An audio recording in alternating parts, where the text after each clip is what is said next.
Perkenalkan, nama lengkap saya Martinus Lende, NPM 191 000420018. Nah, di sini saya membuat video presentasi UAS mata kuliah pasar modal. Nah, di sini sudah ada beberapa soal yang dijawab. Nah, jadi baik, kita akan masuk soal pertama. Soal yang pertama itu alasan yang menyebabkan suatu perusahaan melakukan reverse split dan tujuan suatu perusahaan melakukan reverse split dan beserta contohnya. Nah, kita ketahui bahwa situasi pasar selalu berubah, maka dari itu untuk mengontrol hal ini agar berdampak buruk bagi perusahaan, biasanya perusahaan akan mengambil tindakan yang bisa mempengaruhi pasar modal, dan reverse stock split adalah salah satu contoh tindakan tersebut. Nah, reverse split adalah suatu aksi yang dilakukan perusahaan untuk mengendalikan harga saham, akan menggabungkan saham-sahamnya dan menghasilkan sejumlah kecil saham yang dianggap lebih bernilai dari sebelumnya. Namun, kebanyakan investor sudah mengetahui bahwa adanya reverse stock split ini merupakan sinyal bahwa perusahaan tersebut sedang memiliki masalah keuangan. Meskipun reverse stock split bisa dikatakan jarang terjadi di pasaran karena seiring menimbulkan konversi, reverse stock split ini dilakukan dengan tujuan untuk penyelamatan perusahaan emiten agar tetap memenuhi persyaratan untuk menjaga status listing dalam perdagangan pasar modal. Contoh emiten yang pernah melakukan stock reverse split adalah PT Smartfren Telkom atau dalam kurung Fren. Pada tahun 2012, Fren pernah melakukan reverse stock split dengan rasio 20:1. Fren melakukan reverse stock split dengan harga awal saham sebesar 100 per lot menjadi dirupiahkan 2000 per lot saham pada saat itu. Itulah dia dua istilah dalam dunia pasar modal yang sebaiknya Anda ketahui. Penasaran dan ingin berinvestasi dalam dunia pasar modal? Mari kita sama-sama belajar melalui aplikasi Motion Trade. Anda juga dapat langsung membuka rekening saham Anda secara tanpa melalui fitur open akun Adi. Nah, kita masuk pada soal yang kedua, di mana soal yang kedua ini risk dan return selalu saja memiliki keterkaitan yang kuat. Semakin tinggi risk, maka return juga semakin tinggi. Begitu pula sebaliknya. Maka menurut Anda, apakah keterkaitan ini selalu saja bersifat linear atau tidak? Berikan pendapat Anda. Jika ada yang bersifat tidak linear, pada contoh produk seperti apa? Ini tidak bersifat linear, jelaskan. Oke, menurut pendapat saya, kalau dilihat dari pernyataan di atas, keterkaitan keduanya bersifat linear. Nah, di mana resiko risk ini dapat dikatakan sebagai suatu peluang terjadinya suatu kerugian.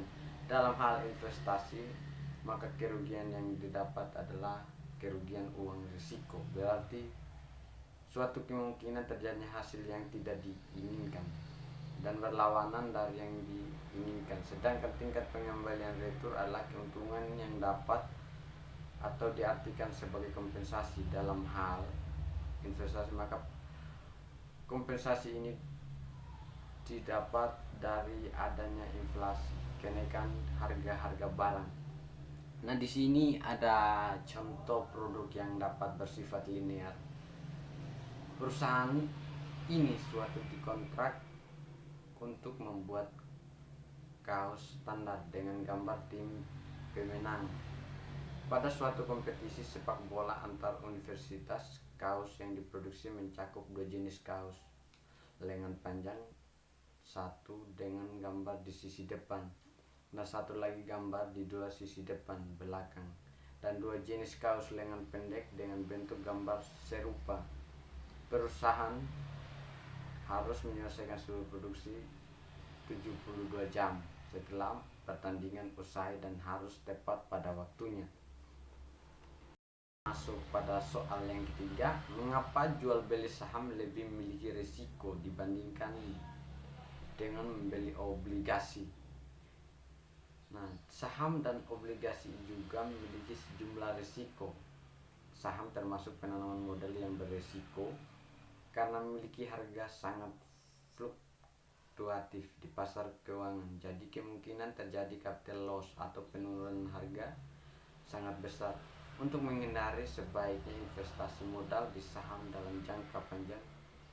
Risiko lainnya yaitu juga perusahaan mengalami kebangkrutan dan dilikuidasi oleh institusi lain. Maka pasar modal yang Anda tanamkan juga bisa tidak kembali. Ini merupakan risiko yang banyak ditakuti oleh investor. Jika tidak siap dengan kemungkinan ini, sebaiknya Anda memiliki instrumen lain. Sementara risiko investasi obligasi bisa terjadi gagal bayar. Perusahaan yang menerima dana bisa saja bangkrut sehingga tidak bisa membayarkan pokok dan kupon. Bukan tidak mungkin modal Anda hilang sebagian ataupun seluruhnya. Namun hal ini dapat dihindari dengan memiliki surat yang diterbitkan pemerintah. Oke, kita masuk soal yang keempat. Jelaskan suatu perusahaan lebih cenderung menerbitkan obligasi daripada meminjam ke perbankan. Jelaskan. Oke, di sini perusahaan atau emiten yang membutuhkan dana akan lebih untung jika menerbitkan obligasi ketimbang meminta kredit alias meminjam ke bank. Salah satunya perusahaan akan memiliki fleksibilitas lebih besar dalam bidang keuangannya, mencari permodalan dari pasar modal lebih efektif dari sisi jumlah maupun sisi jangka panjang, kata Direktur Perdagangan BES Guntur Pasaribu. Ia menyampaikan hal tersebut usai RUPSLB di Finansial Club Geraha Niaga Jalan Jenderal Sudirman, Jakarta, Jumat pukul 23.09.2005. Dengan menerbitkan obligasi, kata Guntur, perusahaan bisa mendapatkan modal dengan jangka waktu pengembalian 5 tahun, sedangkan jika meminjam dari bank pengembaliannya sekitar 1 tahun. Hal ini membuat struktur permodalan emiten lebih leluasa untuk mengelola investasinya, kata Gustur. Tingkat suku bunga obligasi yang ideal untuk obligasi korporasi rata-rata 3-4% di atas SBI, sedangkan untuk surat utang negara atau SUN sebesar 2-2,5% di atas SBI. Nah, Guntur juga menyarankan agar perusahaan yang akan menerbitkan obligasi tidak memberikan tingkat bunga yang terlalu tinggi agar tidak memberatkan perusahaan tersebut. Kalau terlalu tinggi bunganya bagi emiten juga berat, nanti performanya perusahaan jelek. Hal ini berpengaruh di harga saham, tegas Guntur. Saat ini obligasi korporasi yang dicatatkan di BES mencapai 61 triliun, sedangkan obligasi pemerintah mencapai 401 triliun. Di sini kita masuk soal yang kelima atau yang terakhir. Informasi yang diterima oleh investor selalu saja merupakan informasi dari catatan masa lalu yang kemudian dipakai sebagai alat analisa dalam melihat kondisi dan prediksi apa yang akan terjadi di kemudian hari atau masa depan. Jika ini jadikan alasan, arti investor tidak pernah memiliki kekuatan dalam setiap pengambilan keputusan. Apakah Anda setuju dengan pendapat ini? Jika setuju dan tidak, berikan pendapat Anda. Saya setuju dengan pernyataan di atas, di mana sebuah kejadian yang sudah terjadi di masa lalu itu sebagai sebuah pelajaran yang kita alami dan kita jadikan sebagai motivasi untuk masa depan dan bagaimana melihat suatu perusahaan itu lebih baik lagi. Mungkin itu saja video UAS presentasi dari saya. Saya ucapkan terima kasih.